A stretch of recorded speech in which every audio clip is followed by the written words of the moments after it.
Inside this 5,600 square meter warehouse in Murchison, Texas, there's a manufacturing boom underway. Workers here, the beneficiaries of a conflict raging 9,600 kilometers away.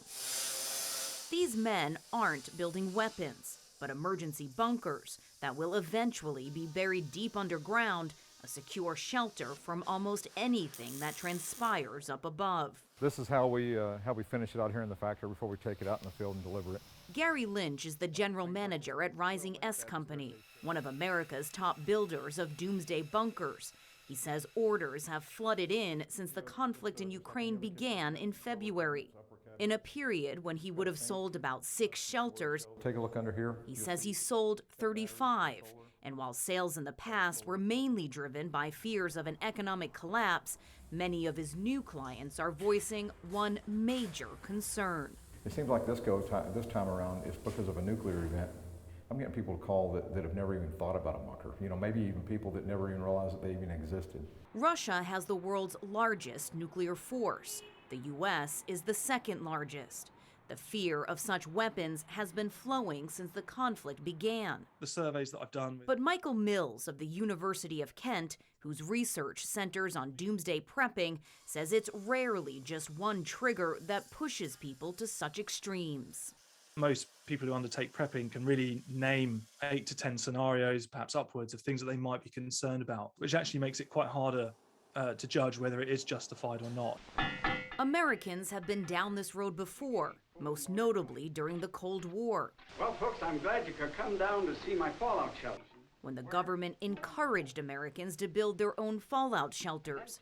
Today, the nature of preparedness is different, Mills says, often a reflection of distrust in government, which makes it difficult for leaders to calm nerves.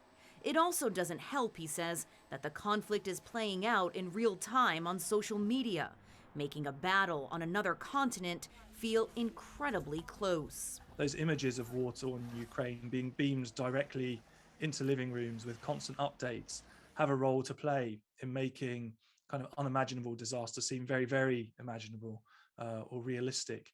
Back in Texas, the work continues. The shelters being constructed on this day, Lynch says, are headed to Nevada, North Dakota, and Georgia.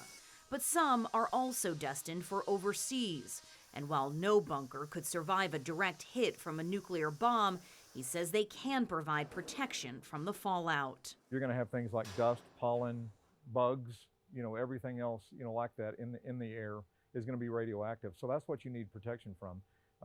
The shelters will have an NBC air filtration system that'll filter out those particles. These shelters are designed to last up to 150 years. The hope, of course, is that bunkers like these will never have to be used, that diplomacy can triumph over disagreements, even between enemies.